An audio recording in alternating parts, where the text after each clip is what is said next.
Selanjutnya di sini ada koleksi Museum Samparaja yang ada di Bima seperti ini dan iluminasinya seperti ini.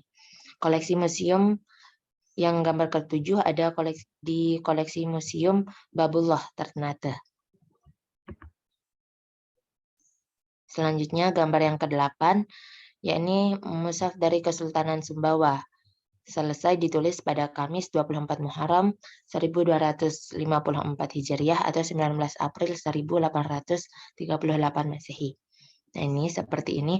Dan gambar ke-9 yakni ada koleksi keraton yang ada di Keceribonan. Gambar yang terakhir di sini ada mushaf dari Kesultanan Banten, koleksi Perpustakaan Nasional RI.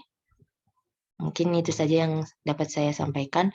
Untuk materi selanjutnya akan disampaikan oleh Hana Maulidiah. Kepadanya disilakan. Baik, moderator, sebelumnya izin off cam ya, karena baik, saya lanjutkan. Selanjutnya adalah Mushaf Jakarta.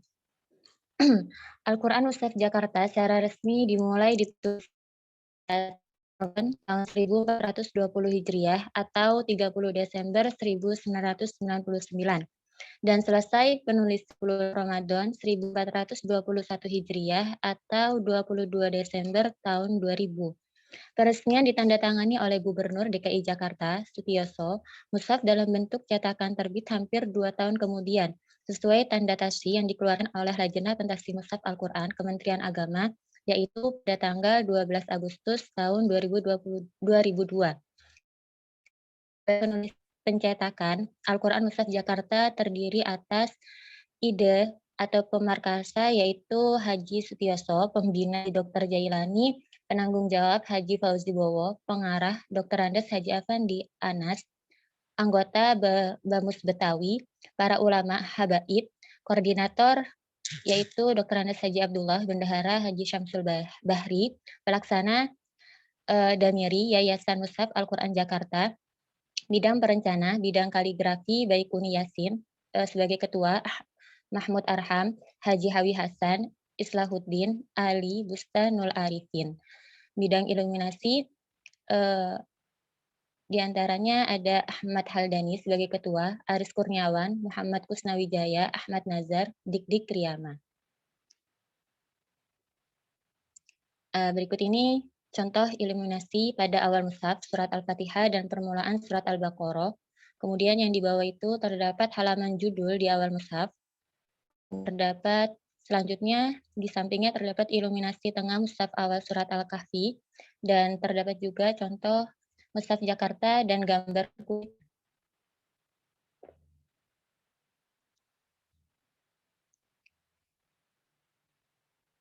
Selanjutnya mushaf At-Tin.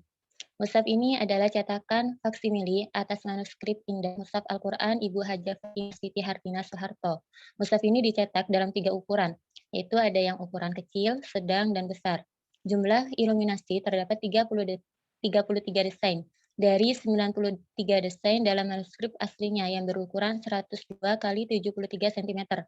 Tim perancang, diantaranya koordinator teknik, yaitu Haji Muhammad Jailani, Ketua Pelaksana Harian Mahmud Bukhari, bidang kaligrafi Ustadz Haji Imron Ismail, Ustadz Abdul Wasi, Ustadz Baikuni Yasin, Mahmud Arham, Haji Hawi Hasan, Haji Miftah Zaman, Islahuddin. Kemudian bidang iluminasi terdapat Dr. Andes Ahmad Haldani, Titi Haji Rasburi, Heni Hairani, Yayet Koryeti, Muhammad Kusnawijaya, Zain Rais, dan Rahmat Ruwandi.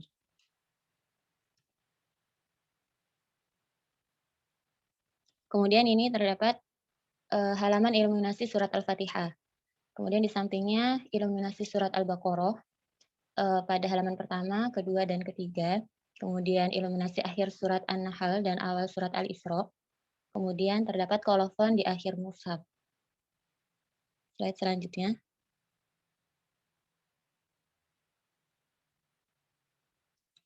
Selanjutnya mushaf Sundawi.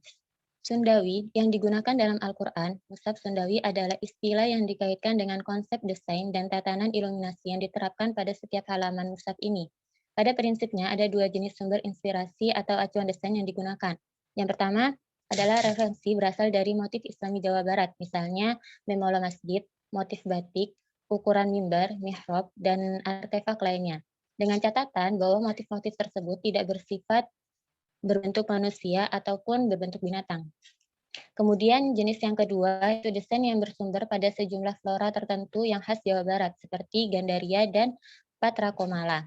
Pembuatan Al-Quran Mushaf Sundawi diprakarsai oleh Gubernur Jawa Barat waktu itu, yakni Haji Nuriana, yang peresmiannya dilakukan pada tanggal 14 Agustus 1995 atau 17 Rabiul Awal 1416 Hijriah pada peringatan Maulid Nabi Muhammad. Pada kesempatan itu, Gubernur membubuhkan basmalah pada lembar awal mushaf sebagai simbol dimulainya penulisan mushaf Sundawi.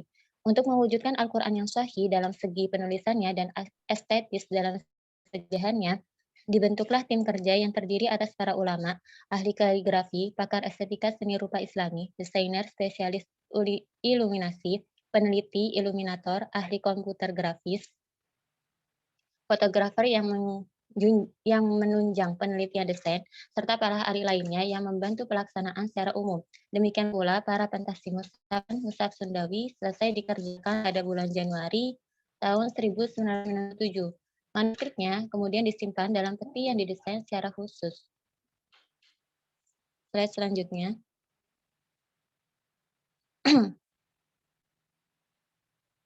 Nah, berikut ini sistem iluminasi. Iluminasi bertujuan untuk mendukung ayat-ayat suci Al-Quran. Gubahan iluminasi mushaf Sundawi terdiri atas bagian-bagian sebagai berikut. Yang pertama, terdapat mahkota. Idenya diambil dari bentuk mamolo Masjid Banten dan Cirebon, yaitu hiasan pada puncak atas masjid.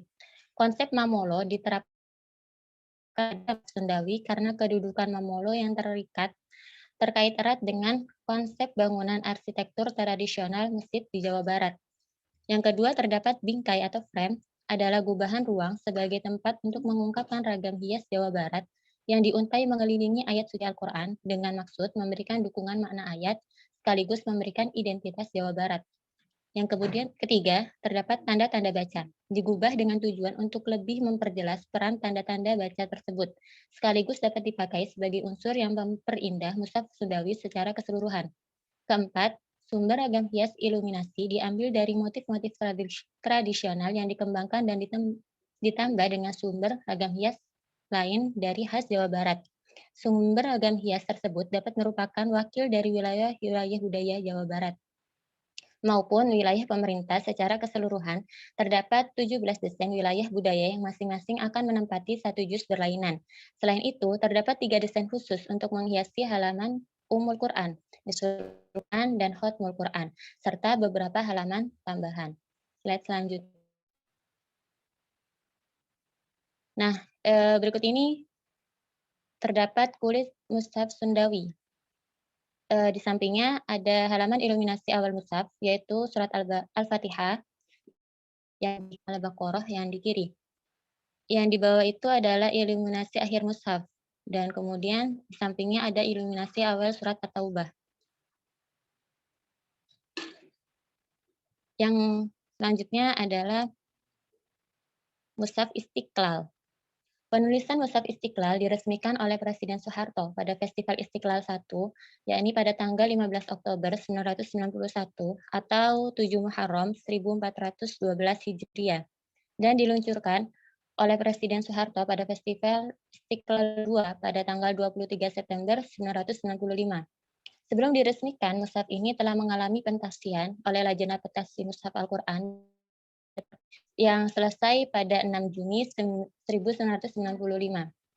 Pada khot Mushaf Istiqlal, para khotot Mushaf Istiqlal diantaranya adalah Kiai Haji Abdul Razak Muhili, perancang pola, Haji Muhammad Faiz sebagai ketua, Muhammad Abdul Wasi, Haji Imran Ismail, Baikuni Yasin, Mahmud Arham, Islahuddin sebagai anggota, serta Haji Muhammad Idris Pirouz, asisten. Mushaf Istiqlal ditulis sesuai Rasul Utsmani dengan gaya tulisan Naskhi. Adapun tanda wakaf mengacu kepada mushaf standar Indonesia yang telah disepakati oleh para ulama Al-Quran Indonesia. Teknik dan pola penulisan Mushaf Istiqlal dirancang oleh sebuah tim yang terdiri atas para khotot, yaitu penulis indah, dan para pakar desain grafis dari Institut Teknologi Bandung, ITB. Mushaf Istiqlal tidak berbeda dengan Al-Quran lain yang berada di dunia Islam, kecuali berbeda dari segi teknik penulisan dan iluminasinya saja.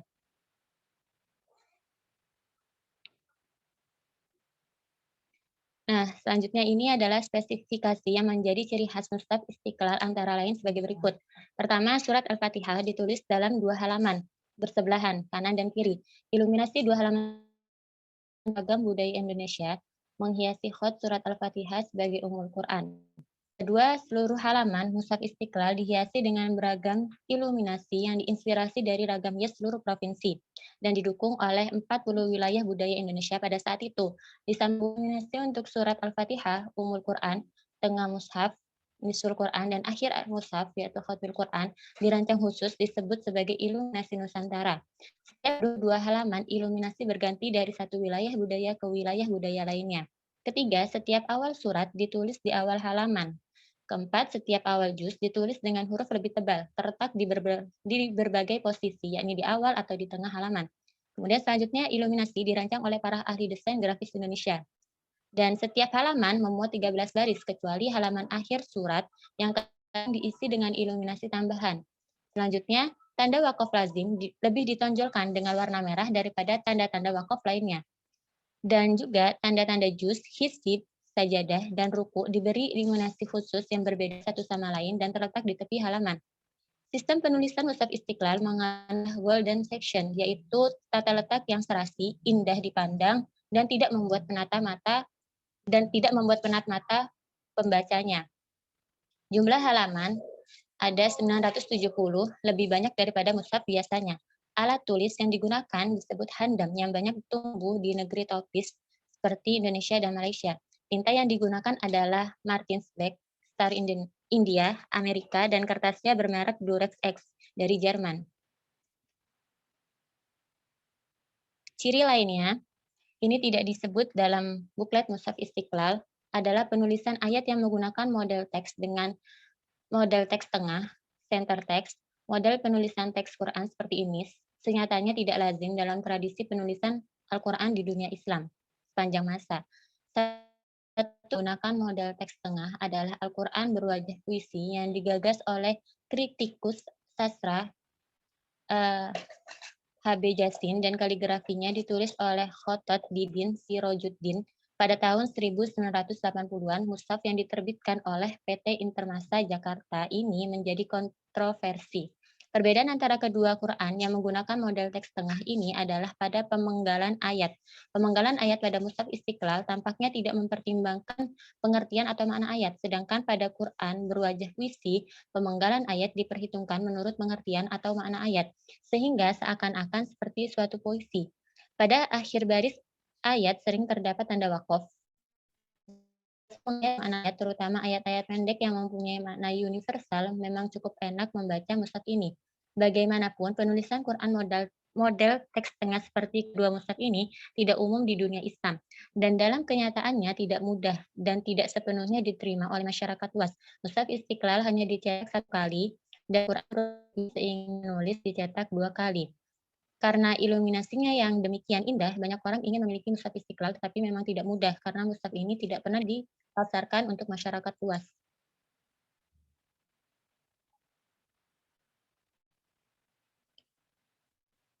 Slide selanjutnya. Baik, ini contoh-contoh iluminasinya ya. Kalau begitu saya kembalikan kepada moderator. Baik, terima kasih Hana Maulidiah. Untuk selanjutnya akan dilanjutkan oleh presentasi kelas E kepada pemakalah. Disilakan.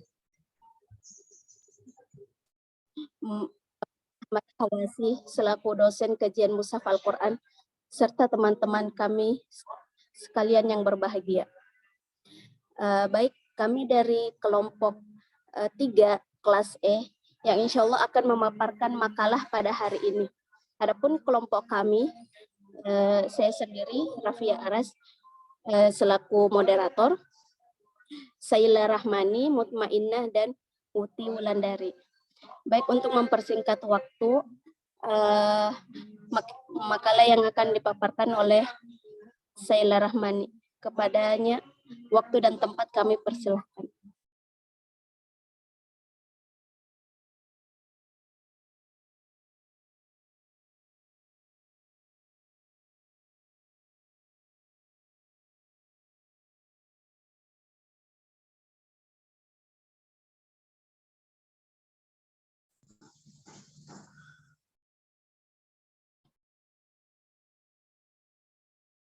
Kaligrafi floral.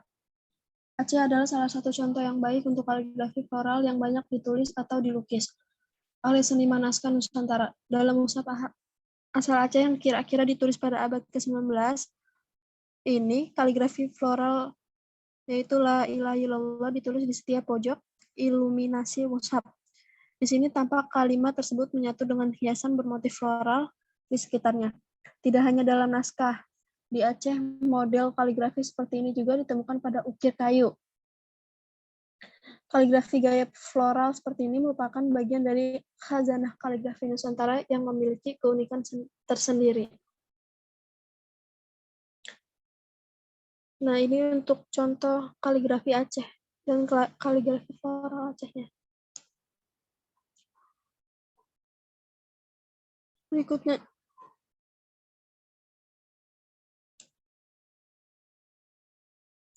yaitu kaligrafi Quran Banten.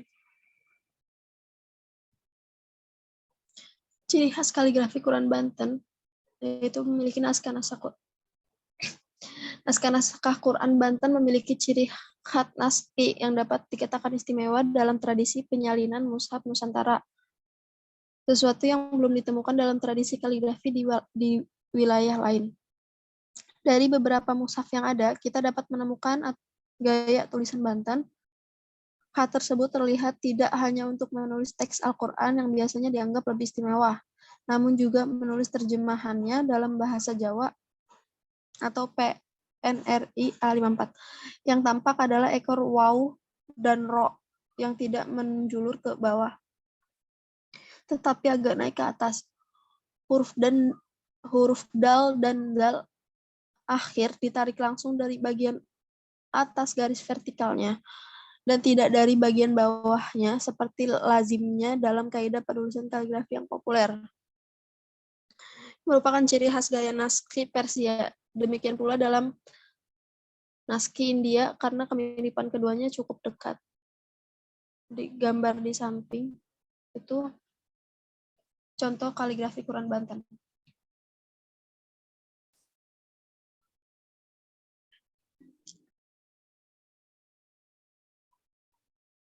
Berikutnya saya kembalikan ke moderator.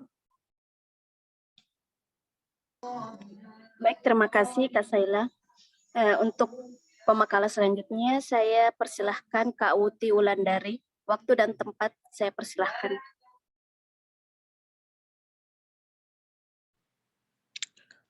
Ya baik, Bismillahirrahmanirrahim. Baik, di sini saya akan melanjutkan pemaparan materi dari pemateri pertama. Kak, tolong slide-nya bisa dikebawahin.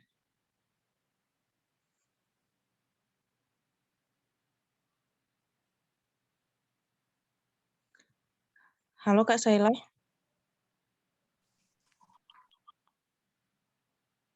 Slide selanjutnya, Kak.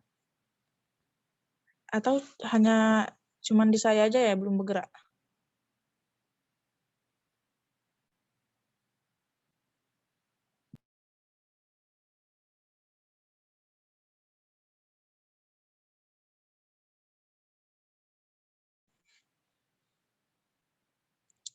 Kak moderator?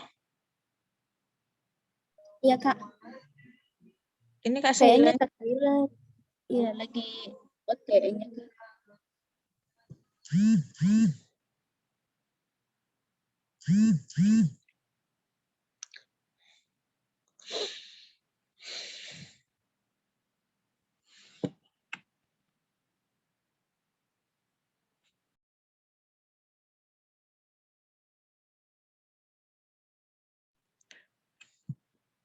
Di bawahnya Kak Cindy. Ya. Di atasnya. Di atas. Makasih banyak Kak Cindy.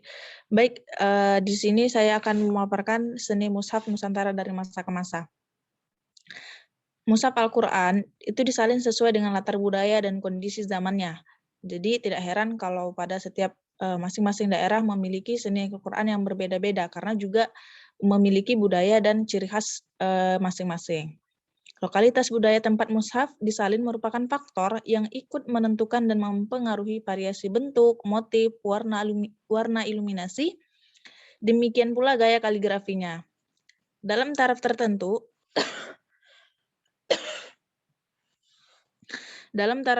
sebagai hasil serapan budaya setempat. Terlihat dalam corak iluminasi yang sangat beragam dan masing-masing daerah memiliki ciri khas sendiri. Iluminasi biasanya dicirikan dengan yang pertama itu adalah pola dasar, yang kedua motif hiasan, dan ketiga adalah warna. Dalam hal kaligrafi, keunikan mushaf Nusantara diantaranya tampak dalam karakter kaligrafi berhias atau kaligrafi floral. Seperti yang sudah disebutkan tadi pada kelompok C ya kalau nggak salah, karena mushaf Nusantara ini sangat menyukai floral yang berbentuk-bentuk tanaman. Kemudian dalam hal kaligrafi, keunikan mushaf Nusantara diantaranya tampak dalam karakter yaitu komposisi kaligrafi yang bermotif tumbuhan. Kreativitas tulisan tersebut dituangkan khususnya pada kepala-kepala surah, unsur kreativitas lokal itu, baik dalam iluminasi maupun kaligrafi. Berkembang sangat leluasa dan berkarakter khas. Seperti contoh pada gambar di samping itu mushaf dari Sumedang, itu iluminasinya ada dengan gambar macan ali. Teman-teman bisa lihat. Baik, slide selanjutnya Kak.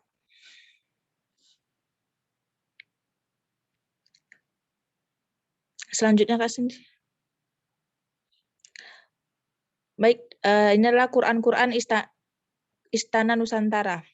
Ini gambaran singkat mengenai sejumlah mushaf Al-Quran yang disalin di beberapa istana kesultanan di Nusantara. Jadi yang kami sampaikan ini hanya beberapa yang mana ini yang akan ditampilkan ini adalah memiliki ciri khas yang sangat menonjol, keunikan yang sangat menonjol. Sebagian dari Sebagian dari istana-istana tersebut memiliki hubungan yang baik dengan istana lainnya, sehingga mushaf yang indah dapat berpindah dari suatu istana ke istana lainnya. Jadi misalnya istana kesultanan ini memiliki ciri khas Quran seperti ini. Kemudian istana tetangganya atau yang dekat dari situ sama. Jadi kadang beberapa istana itu memiliki mushaf Al-Quran yang sama gitu. Kemudian Mushaf dari istana memiliki keistimewaan yang berbeda dengan mushaf-mushaf yang berasal dari kalangan masyarakat di luar istana.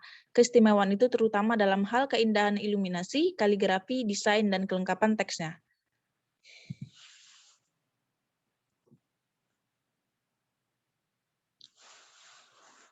Sedikit agak jauh ke belakang, sebenarnya salah satu tantangan dalam kajian mushaf Nusantara adalah bahwa mushaf-mushaf di Nusantara ini, demikian pula naskah selain mushaf, kebanyakan tidak memiliki kolofon, yaitu catatan naskah biasanya terdapat di bagian belakang. Kolofon itu catatan naskah yang terdapat di bagian belakang yang berisi tentang nama penyalin, waktu penyalinan atau tempat penyalinan, atau informasi lainnya. Jadi sedikitnya kolofon dalam mushaf Nusantara menjadikan gambaran sejarah mushaf tidak begitu lengkap. Misalnya mushaf ini tidak memiliki nama penyalinnya, kemudian iluminatornya juga tidak ada atau pemerakarsanya. Keadaan ini agak berbeda dengan mushaf-mushaf tinggalan beberapa kesultanan besar Islam seperti di Mamluk di Mesir, Utsmaniyah di Turki, Syafawiyah di Persia, serta Mogul di India yang kebanyakan memiliki kolofon yang lengkap, sehingga sejarah naskahnya, tokoh-tokohnya dapat diketahui dan ditelusuri dengan baik. Kesultanan Terengganu di pantai timur semenanjung Malaysia mengembangkan gaya iluminasi floral dengan taburan emas yang mewah.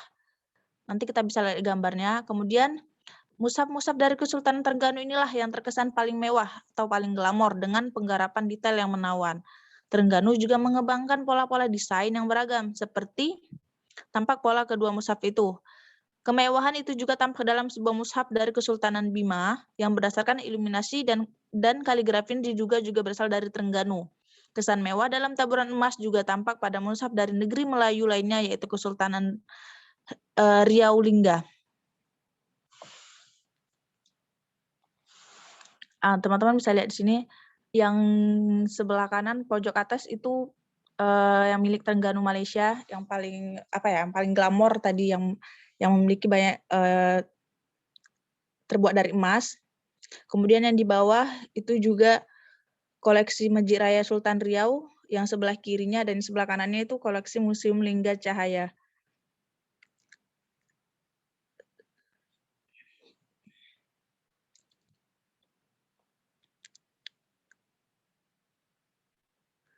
Gambar iluminasi yang berbeda tampak pada mushaf tinggalan Kesultanan Sumbawa. Berbeda dari lainnya, mushaf ini mempunyai pola hiasan semacam pintu dengan bentuk kubah. Corak seperti ini juga digunakan pada sebuah mushaf lainnya dari Istana Kesultanan Sumbawa. Gaya iluminasi seperti ini tidak banyak digunakan di wilayah lain, meskipun masih perlu bukti mushaf-mushaf lainnya untuk bisa menyatakan sebagai khas Sumbawa. Model iluminasi yang kurang banyak digunakan juga tampak pada mushaf dari Kesultanan Cirebon. Mushaf hiasan seperti itu tidak khas Cirebon yang biasanya menjunjung tinggi motif Mega Bandung. Motif khas Cirebon digunakan pada mushaf lain koleksi kesultanan ini. Jika mushaf dari beberapa kesultanan di atas menonjol dalam iluminasi, mushaf-mushaf dari Kesultanan Banten menonjol dalam kaligrafinya. Iluminasinya yang biasa terdapat di bagian awal, tengah, dan akhir mushaf tidak kita temukan pada mushaf Kesultanan Banten. Sementara gaya khat yang digunakan adalah gaya nasakh yang kadang-kadang dekat dengan gaya muhakkak dengan ciri huruf yang menjulur-julur. Gaya kaligrafi seperti itu kita temukan baik di Banten sendiri maupun mushaf bentuk koleksi Perpustakaan Nasional Jakarta. Nah, ini teman-teman yang tadi sudah dijelaskan. Ada yang mushaf Kesultanan dari Sumbawa itu dia kayak bentuk pintu. Yang ini sebelah kiri yang Sumbawa ada kubah dan seperti bentuk pintu. Kemudian juga yang di bawah dari Kesultanan Banten yaitu menggunakan khat nasakh tapi dengan lebih cenderung ke muhakkak, yang mana tulisannya itu dia menjulur-julur, biasanya misalnya kayak huruf waw itu ekornya panjang-panjang gitu. Selanjutnya Kak. Kemudian Mushaf Jakarta tahun 2022. Al-Quran Mushaf Jakarta secara resmi mulai ditulis pada 22 Ramadan 1420 Hijriah atau 30 Desember 1999 dan selesai pada 22 Desember tahun 2000. Peresmian ditandatangani oleh Gubernur DKI Jakarta waktu itu adalah Sutiyoso. Mushaf Al-Quran Jakarta ini sudah ditasih, yang pada tahun 2002 ini sudah ada lajnah pentasih Mushaf Al-Quran dan sudah dibentuk dalam mode cetak. Bisa ke bawah Kak. Nah, ini dia bentuk-bentuknya. Ada, kalau yang bagian sebelah kiri itu isi Al-Qur'annya, kemudian yang gambar nomor 2 yang tengah itu yang terdapat pada surah Al-Fatihah dan Al-Baqarah yang pertama tuh. Kemudian yang di bawah paling kiri itu menunjukkan pertengahan Al-Qur'an yang terdapat pada surat Al-Kahfi.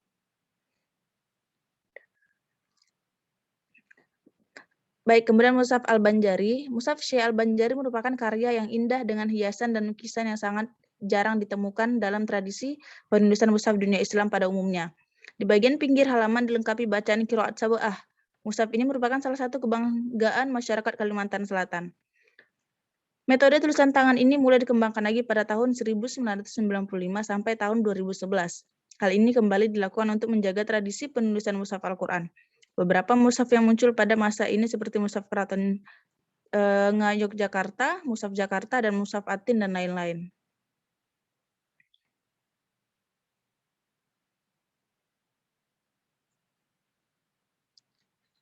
Selanjutnya Kak.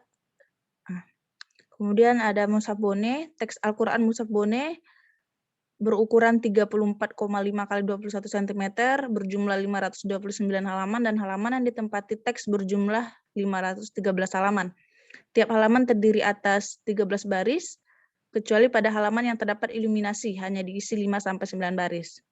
Ini yang halaman yang terdapat iluminasi ini misalnya seperti tadi itu ya teman-teman, yang di awal, seperti surah Al-Fatihah dan Al-Baqarah awal, kemudian di pertengahan pada surah Al-Kahfi, dan di akhir pada surat Al-Falaq, An-Nas, dan ya pokoknya yang 3 itu.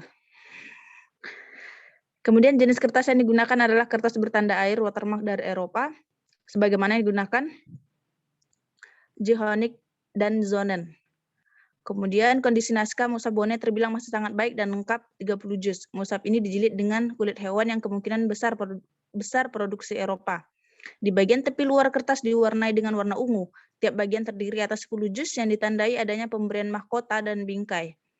Penuh iluminasi pada bagian awal juz 1, juz 11. Jadi setiap kelipatan 10 itu ada pemberian mahkota, menandakan kalau ini juz 1, ini juz 11, dan ini juz 21. Dari tiap juz, bagian pinggirnya terdapat keterangan, yaitu hizib, rubuk, dan sumun serta ruku. Kemudian teks ayat dalam mushaf Boneh juga ditulis dengan tinta hitam, dan tanda tajwid ditulis dengan tinta merah dan biru.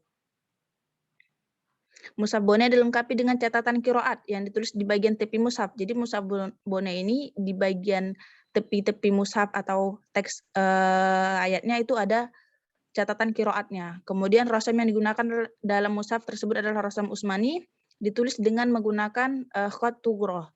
Pada akhir mushaf terdapat kolofon. Kalau Al-Qur'an juga ada mushaf Boneh ada kolofonnya yang berisi doa khatmul Qur'an dan grafik statistik jumlah huruf Al-Qur'an.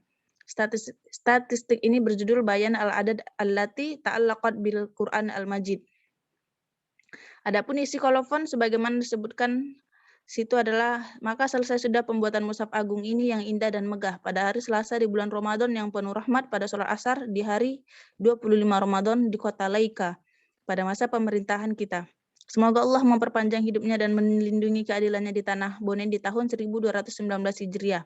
Karena sesungguhnya ia yang paling hebat dan tegas dalam membela orang miskin, ia yang mengajui semua dosa-dosa dan kesalahannya, ia yang bergantung pada Tuhan yang mengampuni. Ismail ibnu Abdullah al-Malayu Makassar adalah asal dan tempat kelahirannya. Syafi'i adalah mazhabnya dan Naqsyabandi adalah alirannya. Semoga Allah mengampuninya dan keturunannya dan semua umat muslimin dan muslimat. Amin. Namun sayangnya teman-teman, kami nggak bisa menaruh gambar mushaf Boneh ini ya, karena sedikit sulit mengambil gambarnya. Jadi nanti kalau nanti bisa di SS dan dikirim ke grup kalau misalnya teman-teman mau tahu. Baik, selanjutnya ini saya serahkan kepada pemateri selanjutnya.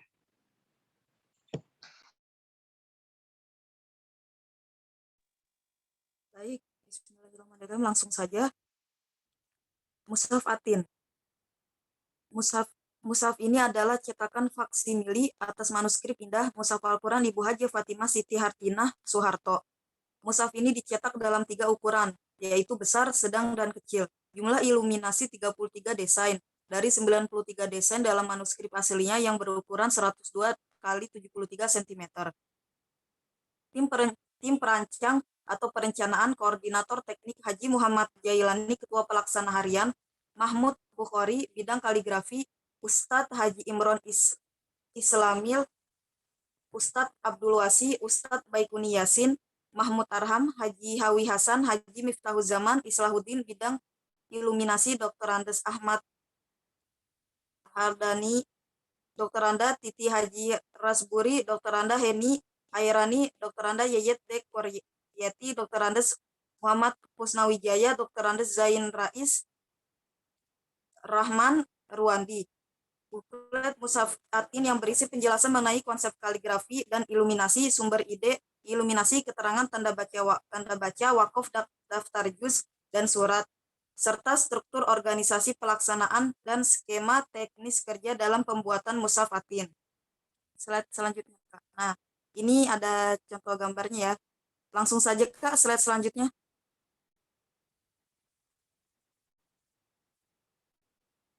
Mushaf Sundawi. Sundawi yang digunakan dalam Al-Quran. Mushaf Sundawi adalah istilah yang dikaitkan dengan konsep desain dan tatanan iluminasi yang diterapkan pada setiap halaman mushaf ini. Pada prinsipnya, ada 2 jenis sumber inspirasi atau acuan desain yang digunakan.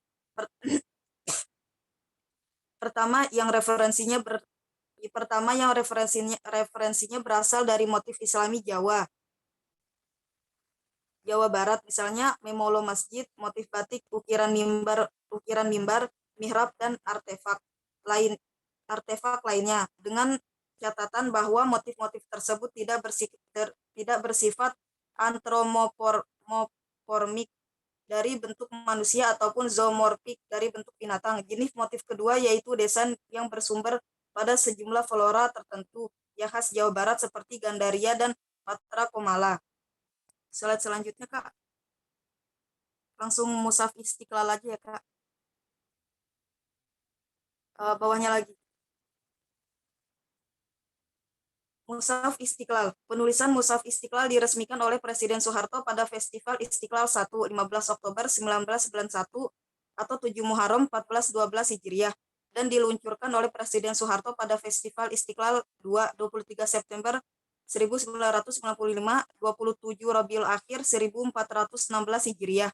Sebelum diresmikan, Mushaf ini telah mengalami pentasihan oleh Lajnah Pentasih Mushaf Al-Quran Departemen, sekarang Kementerian Agama RI. Setelah selesai pada 6 Juni 1995, 7 Muharram 1416, Mushaf Istiqlal ditulis sesuai ras Utsmani dengan gaya tulisan naskhi. Adapun tanda wakaf mengacu kepada Mushaf standar Indonesia yang telah disepakati oleh para ulama Al-Quran di Indonesia.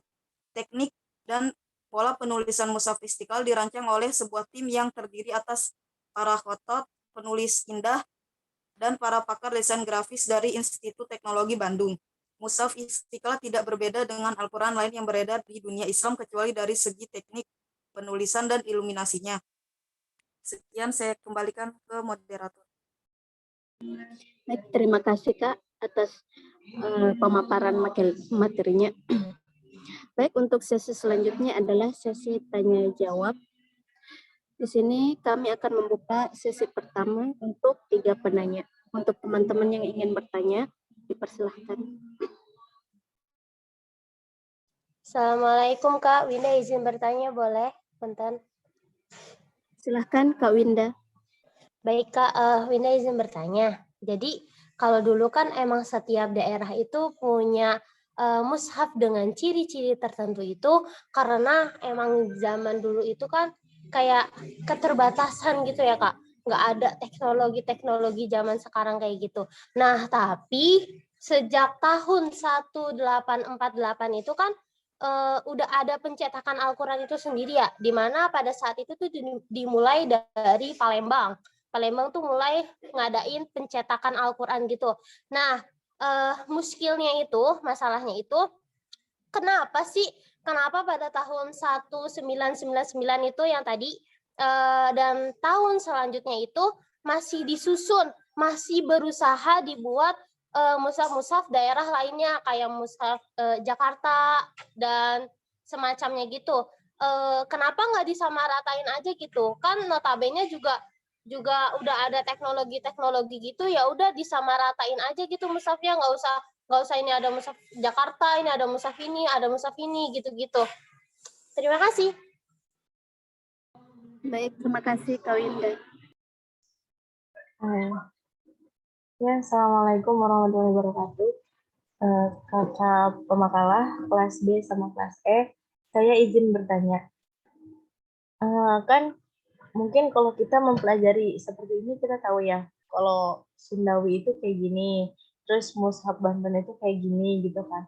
Nah, itu tuh ketika di dalam Al-Quran itu ada nggak sih perinciannya kayak gitu, bahwasanya ini nih Mushaf Sundawi nih kayak gini. Jadi kayak ada profil-profilnya gitu biar orang awam juga tahu gitu. Di dalamnya ada nggak sih kayak gitunya, kayak gitu. Karena kan yang namanya orang awam mah nggak tahu gitu. Kalau kita mungkin bisa tahu karena kita belajar. Kira-kira ada nggak gitu di dalam mushaf itu keterangan seperti itu gitu.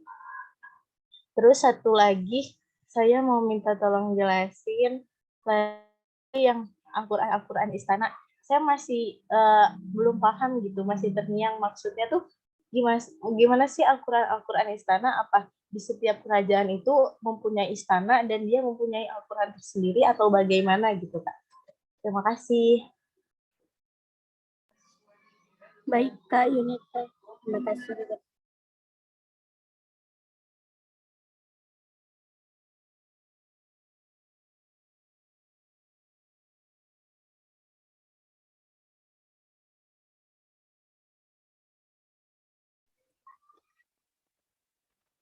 ini sekalian saya izin menjawab ya. Ya, Boleh kan? silakan Kak Uti. Ya, sekalian menunggu pertanyaan teman-teman yang lain. Jadi tadi pertanyaan Kak Yunita masih bingung tentang Al-Quran istana-istana tadi ya? Iya, Kak. Mohon dijelaskan lagi untuk Kak Yunita. Ya. Ya, Kak Yun, maksudnya itu Al-Quran istana itu, dulu kan Indonesia ini kan setiap daerah-daerah itu kan memiliki kekuasaan masing-masing gitu ya. Nah, dan juga jadi tentunya juga memiliki istana masing-masing gitu. Ada beberapa yang memiliki istana gitu. Nah, jadi pada saat itu setiap istana ini membuat penulisan Al-Quran mereka sendiri untuk untuk mereka baca, apalagi untuk daerah-daerah mereka gitu, untuk masyarakat di daerah mereka gitu. Jadi itu Kak, maksudnya memang benar yang Kakak bilang tadi, di Indonesia ini kan banyak istana nih, setiap daerah tuh ada beberapa yang memiliki istana gitu. Jadi setiap istana itu mengeluarkan bentuk tulisan, kan dulu penulisannya kan masih penulisan tangan ya. Jadi itu mengeluarkan mushaf tersendiri gitu. Jadi beda-beda di setiap istana. Misalnya istana ini beda dengan istana yang ini gitu. Dan seperti yang saya jelaskan tadi, terkadang ada beberapa kerajaan atau keistanaan itu yang masih bersahabat atau berteman baik. Jadi mushaf mereka sama antara istana yang satu dengan istana yang ini, mushafnya sama gitu.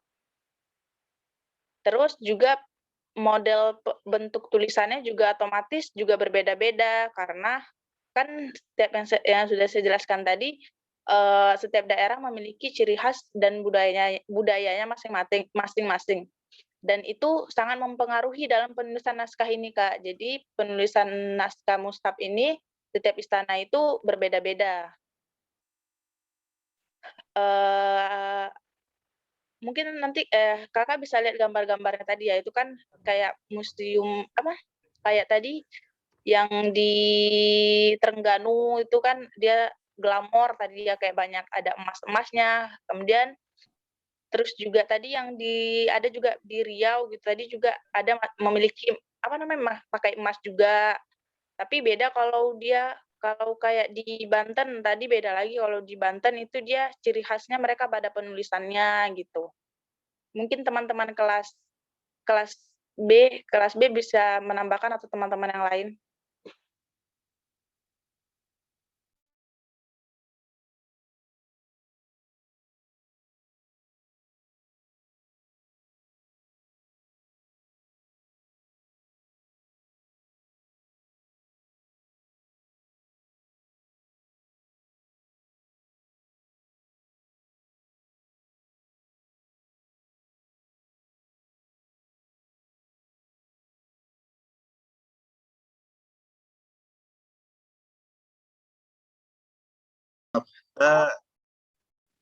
Temanya hari ini bukan masalah kaligrafi ya?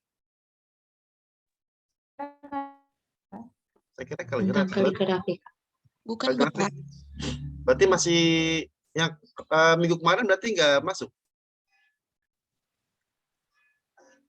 Masuk, Bapak, presentasi sendiri. Tentang makalah yang beda apa? Beda. Kan kalau lihat tema kan harusnya hari ini kaligrafi kalau tidak salah deh. Iya Bapak, hari ini ragam Bapak. kaligrafi Bapak. Tapi kenapa nggak kaligrafi? Ini kaligrafi Bapak. Oh, ini kaligrafi.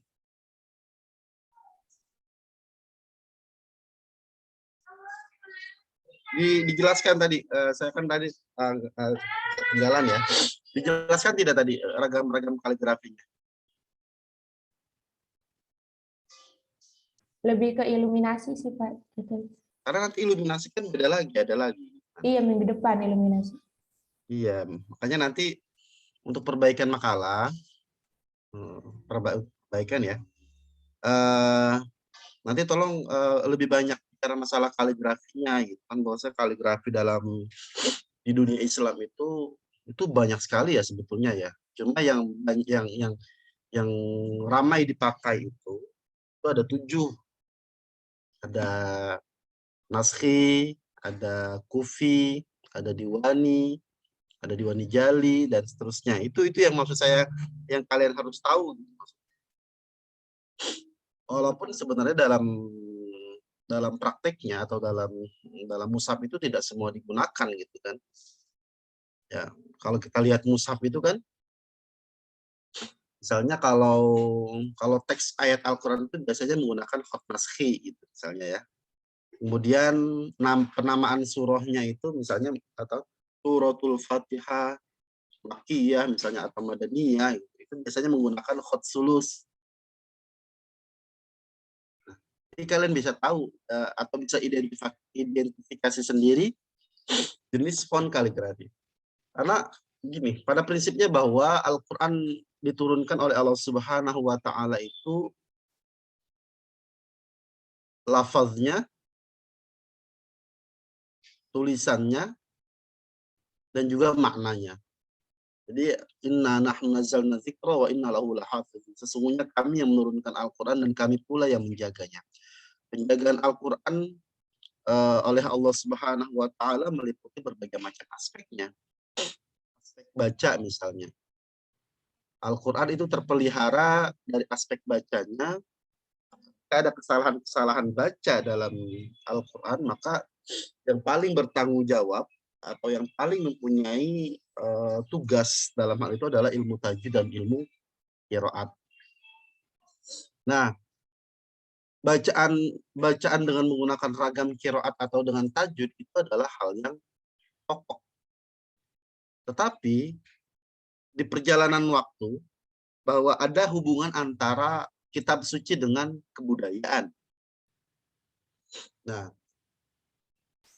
yang ingin saya sampaikan bahwasanya ketika Al-Qur'an sudah ada korelasi atau ada hubungan, atau karena Al-Qur'an yang sudah diturunkan ke bumi, maka berlaku hukum-hukum bumi. Salah satunya itu berlaku hukum-hukum bumi itu mau tidak mau itu harus bersentuhan dengan kebudayaan manusia. Misal dari bacanya ya. Baca Al-Qur'an itu dengan kita kenal dengan an-naghamat ya, ilmu nagam ya, yang kalian sudah pelajari ya. Ini semua qari'ah semua ini. Nah, nagam itu kebudayaan. Ya. Jadi ketika orang membaca Al-Qur'an dengan lagu Hijaz atau lagu Bayyati atau lagu itu banyak sekali ya, ratusan. Tapi yang dipakai, yang biasa dipakai dalam per-MTQ-an atau biasa dipakai dalam membaca Quran itu adalah dengan menggunakan 7 lagu. Ada Bayyati, ada Soba, ada Hijaz, ada Nahawan, ada Ros, ada Sikah, ada Jiharka. Nah, ke-7 lagu ini, ini sebetulnya ya lagi-lagi kebudayaan. Nah, sama dalam aspek tulisan pun seperti itu. Tulisannya itu harus menggunakan kaidah-kaidah Rasm Utsmani. Tetapi ketika bersentuhan dengan kebudayaan manusia, maka ada jenis tulisan kufi, ada jenis tulisan naskhi.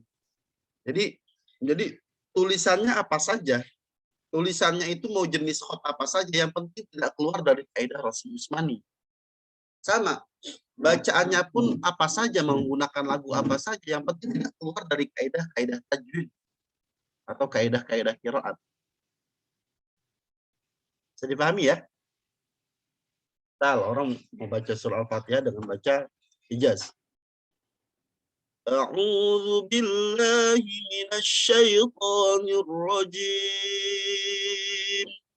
Bismillahirrahmanirrahim. Alhamdulillahi rabbil alamin.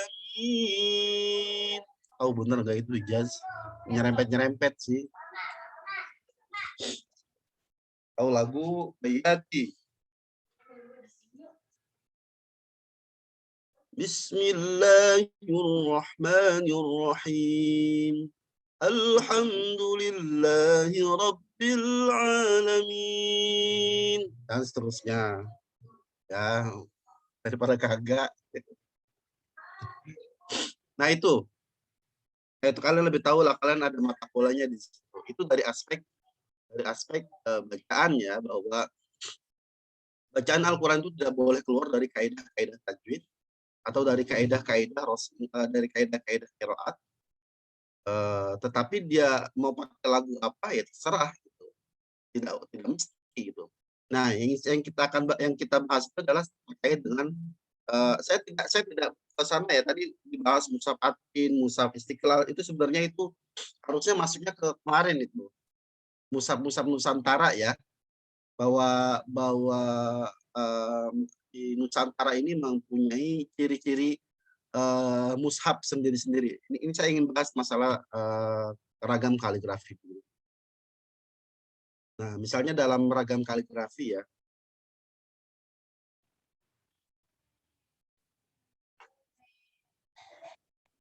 nah dahulu tuh tulisan Al-Quran itu menggunakan hot kufi kuno ya. Misalnya penulisan basmalah misalnya ya.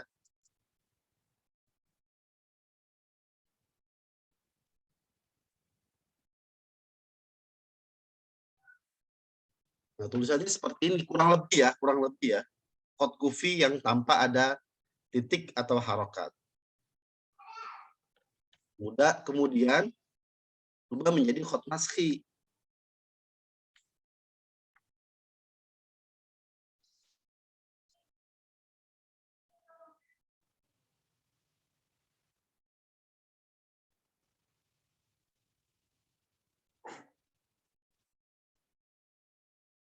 Nah, seperti ini.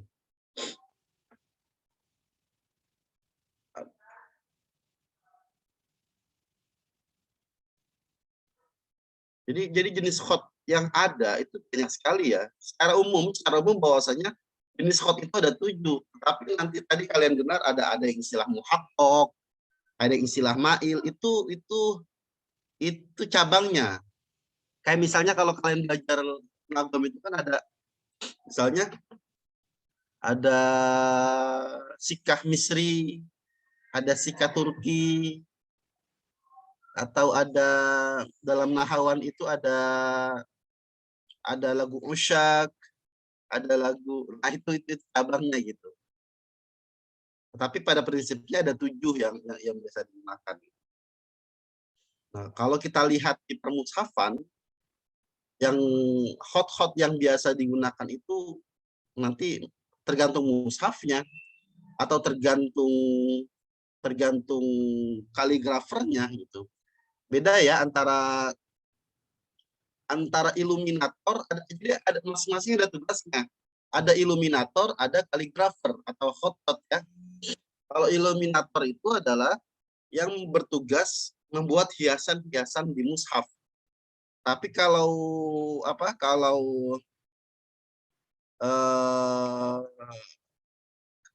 hot atau kaligrafer itu tugasnya itu adalah menulis ayat-ayat atau teks ayat Al-Quran.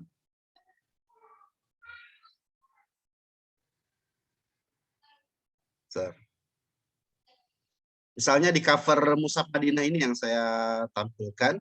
Nah, ini tulisan Al-Quran Al-Karim. Ini hotnya apa ini?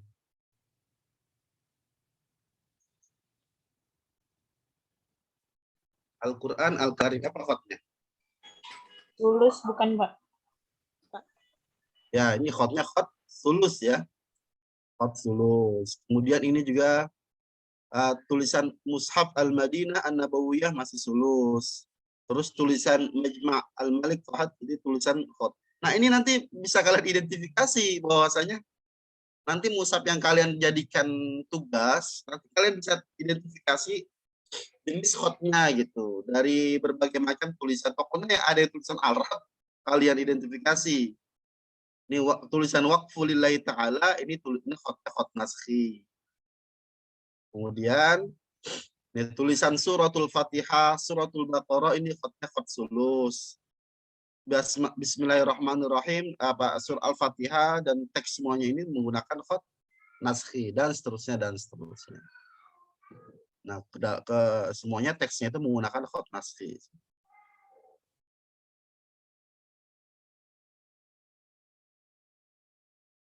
Ya. Karena dulu memang perubahan dari khot kufi kuno ke khot naskhi, karena kan khot naskhi itu relatif lebih mudah ya dibacanya ya dibanding khot sulus atau dibanding khot lainnya. Nah, dulu perkembangan itu. Jadi dulu di masa Khalifah Abbasiyah atau di masa khalifah-khalifah setelahnya, bahwa dulu para kaligrafer atau para khotot itu mereka menulis Al-Quran satu mushaf full, itu mereka jadikan hadiah kepada penguasa atau pemerintah. Jadi bahasanya itu mereka jadikan hadiah. Kalau khalifah atau kalau pemimpin itu senang, bisa memungkinkan khotot itu dipekerjakan di kerajaan. Jadi dulu lebih banyak para mushaf itu ditulis oleh masing-masing para kaligrafer ya. Sama di masa kerajaan-kerajaan yang ada di Indonesia pun itu dulu tulisan Al-Quran itu ditulis atas nama pribadi. Bahkan tadi hebat sekali ya, sudah sangat berkembang sekali bahwa di khotbone itu tadi sudah ada ragam-ragam qiraat ya. Di samping-sampingnya itu sudah ada ragam qiraat, berarti memang mushaf di Indonesia atau di mushaf di dunia ini mengalami perjalanan yang sangat panjang sekali ya. Saya rasa tidak ada kitab suci umat lain seperti Al-Quran yang memang diperlakukan atau ditulis atau digandakan dicetak dengan berbagai macam cara, mulai dari tulisan tangan sampai sekarang dengan tulisan dengan cetakan ya. Kalau kita lihat sekarang saja, misalnya, kalau itu di Departemen Agama atau di Lajnah Pentafsir Mushaf itu mempunyai data kali ya, mushaf-mushaf yang dicetak ya. Sekarang mushaf itu beda-beda ya. Beda dalam arti misalnya dari namanya. Ya. Tadi terkait dengan pertanyaan Winda kalau tidak salah, ya susah juga disatukan dalam, karena memang masing-masing percetakan. Apalagi sekarang mushaf itu sudah menjadi industri ya. Mereka mempunyai pasar masing-masing yang mereka tuju. Oleh karenanya mushaf tiap daerah itu sekarang mempunyai mushaf. Apalagi sekarang berlomba-lomba, bukan tidak mungkin juga sekarang sudah masuk anggaran juga, bisa jadi kan. Kayak kemarin ketika Dewan Hakim di Tangsel kemarin ya, itu saya dikasih mushaf Tangsel. Ini mushaf Tangsel. Mushaf Tangsel. Bahkan kita tahu kan mushaf Al-Bantan itu sudah lama ya, warna coklat ya. Ini masa kepemimpinan Bu Airin ini mungkin ada yang menyarankan kali untuk ini mushaf Tangsel. Artinya sekarang sudah masuk anggaran gitu. Saya sih tidak tahu ya, ini iluminasi ini ada maknanya atau tidak, karena tidak ada keterangannya. Kalau di mushaf Al-Bantani kan itu ada mushafnya juga dicetak buklet atau buku kecil yang menerangkan keterangan-keterangan terkait dengan iluminasi yang ada di mushaf ini. Belum lagi nanti terkait dengan para kaligrafer yang ada di dunia Islam yang mereka mempunyai hobi sendiri. Mereka menulis mushaf dengan tulisan tangan sendiri dan lain sebagainya. Malah kulihal bahwa kalian harus tahu terkait dengan jenis-jenis kaligrafi yang digunakan dalam permushafan. Karena memang mempunyai perjalanan yang cukup panjang, mulai dari khot kufi kuno, di mushaf Abu Bakar, di mushaf Sayyidina Utsman, di mushaf Abul Asad Ad-Du'ali dan seterusnya, itu masih menggunakan khot kufi kuno. Baru setelah itu di masa Ibnu Muqlah namanya, Ibnu Muqlah itu saya juga pernah punya tulisan kalau tidak salah, sebentar ya.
ada Ibnu Tawwab, dan seterusnya. Nanti saya siapkan slide-nya ya.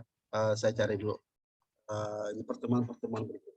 Tapi ala kuliah bahwasanya sekarang tuh yang sering digunakan itu mushaf atau jenis tulisan Al-Quran itu adalah jenis khat naskhi. Walaupun kalian juga harus tahu bahwa nulisan mushaf Al-Quran dengan tulisan lain, misalnya yang kalian beberapa mungkin kalian sudah tahu terkait dengan penulisan mushaf di mushaf Warsh di daerah Maroko itu menggunakan khat. Saya tampilkan.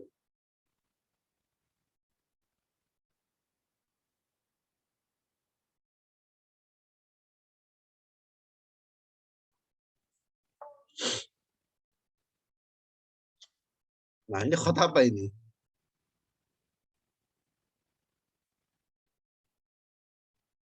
Khat apa ini?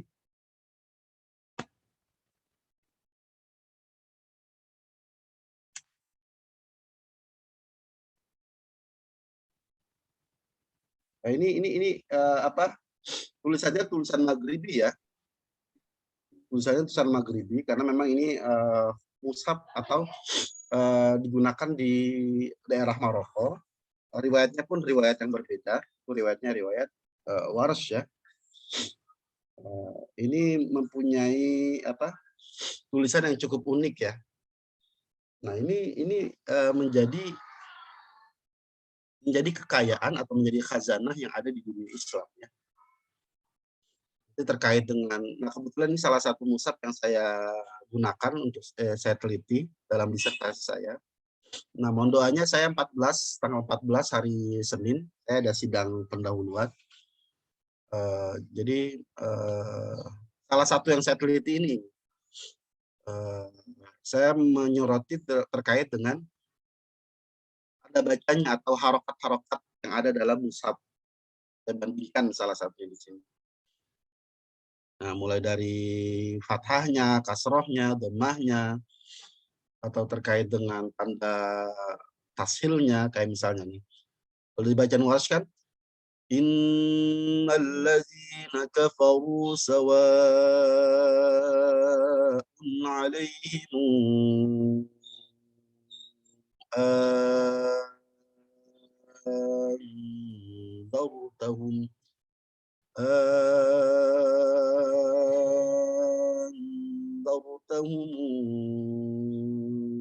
am lam tunzilhum la yu'minun. Nah, tulisan tanwinnya sawaun itu ada dal kecil bertumpuk. Kemudian pemberian tanda tanwinnya ya. Anzartahum. Tanda di sukun sama di tanda sukunnya itu bulat ya. Tidak kepala kho dan seterusnya. Nah, tapi di sini yang saya sampaikan bahwasanya menggunakan jenis kaligrafi yang berbeda. Sekarang tuh sudah ada. Kalau kalian download itu fontnya itu sudah ada.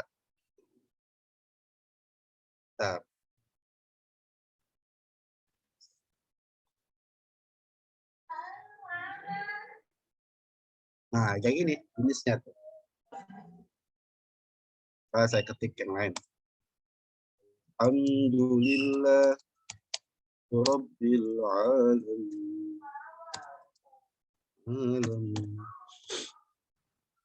Ar-Rahmanir Rahim. Sekarang sudah ada ininya. Nah, ini salah ini.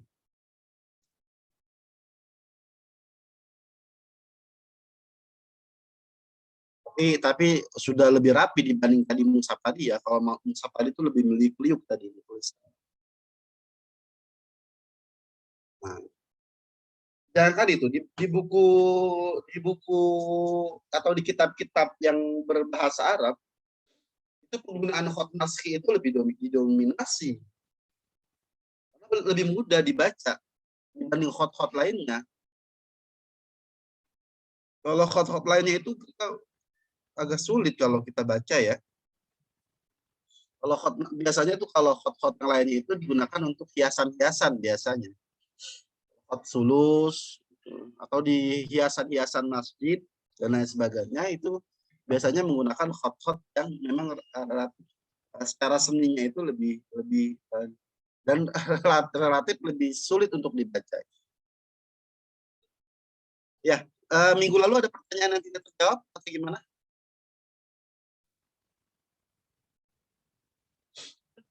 Kemarin saya kirim ini ya, beberapa file ya, terkait dengan mushaf-mushaf Nusantara yang sudah dicetak di Departemen Agama. Bisa kalian baca bagaimana cara penyajiannya, atau kalian bisa dapat informasi terkait dengan ciri-ciri khas yang dimiliki oleh mushaf-mushaf Nusantara. Ternyata kaya sekali ya yang dimiliki Indonesia itu terkait dengan mushaf. Ini dari aspek mushafnya saja gitu ya. Apalagi belum kita bahas dari aspek-aspek lain. Ya. Oke, ada pertanyaan atau ada pertanyaan yang tidak terjawab minggu lalu? Mengingat waktu sudah mepet ini.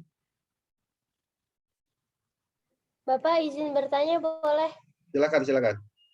Bapak, kalau Nagom aja kan ada ya beberapa lagu yang emang nggak boleh dipakai buat Al-Quran gitu, buat melakukan Al-Quran. Nah, kalau di kaligrafi ini ada nggak sih Pak kaligrafi yang kalau buat syair, buat nulis-nulis Arab lainnya boleh, tapi buat Al-Quran itu sendiri nggak boleh, gitu ada nggak Pak? Enggak, contoh lagu yang tidak boleh dipakai dalam Al-Quran apa?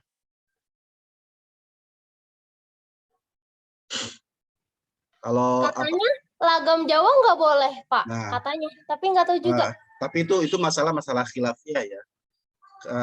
Kalian sebagai akademisi itu harus mengetahui boleh dan tidaknya itu sesuai dengan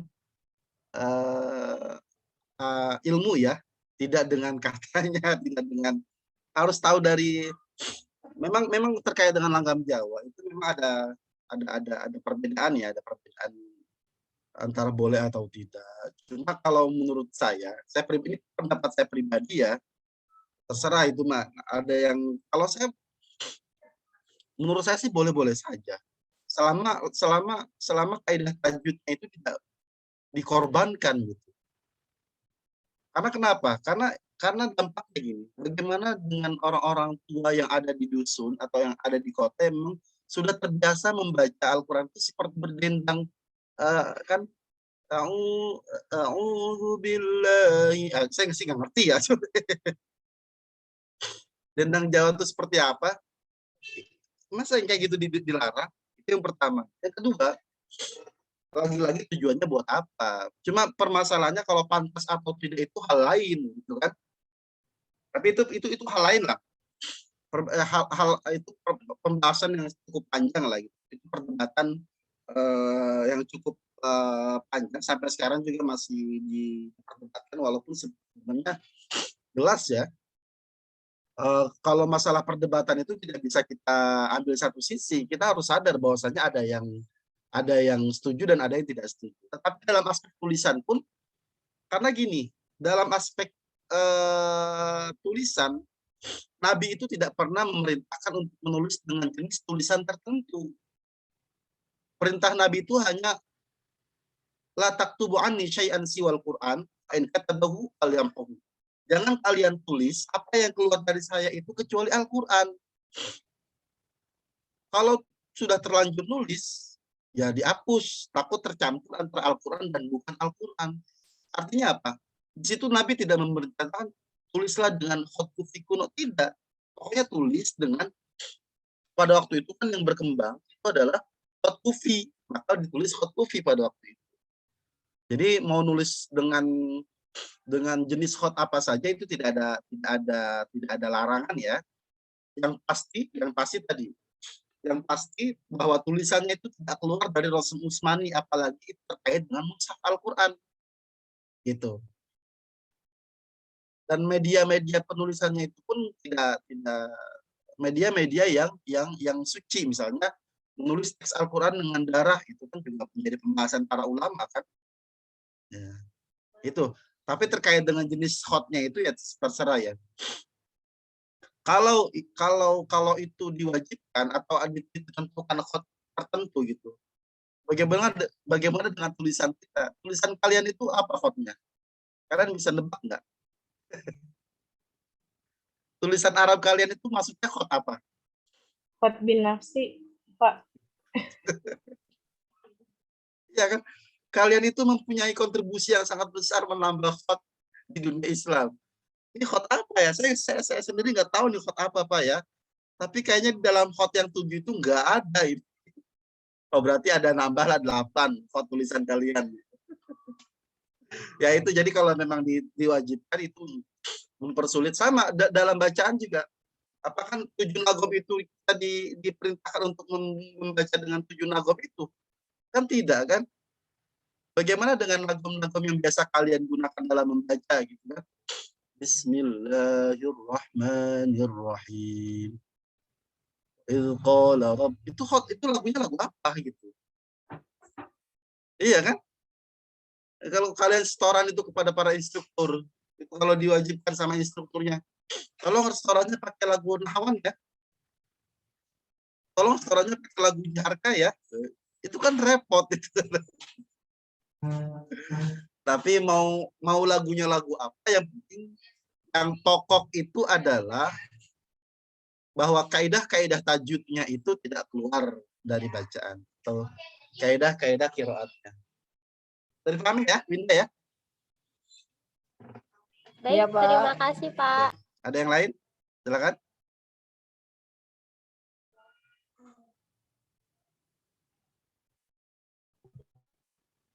Yang lain? Bapak, saya mau izin bertanya, tapi Silakan, nanti Yunita. lewat grup aja ya, Pak. Nah, bisa di Karena sini waktu sudah nggak apa-apa di sini mumpung lagi ditawarin. enggak, Pak. Ini waktunya udah mau habis, Pak. Abi ini dosennya siapa? Ibu Siti Muawana, Bu Studi Mawana. Hadis Indonesia. Ya oke. Kita jangan sampai mengambil waktu dosen yang lain ya. Karena beliau juga mungkin ada persiapan gitu. Oke, kalau sudah habis silahkan tadi moderator ditutup.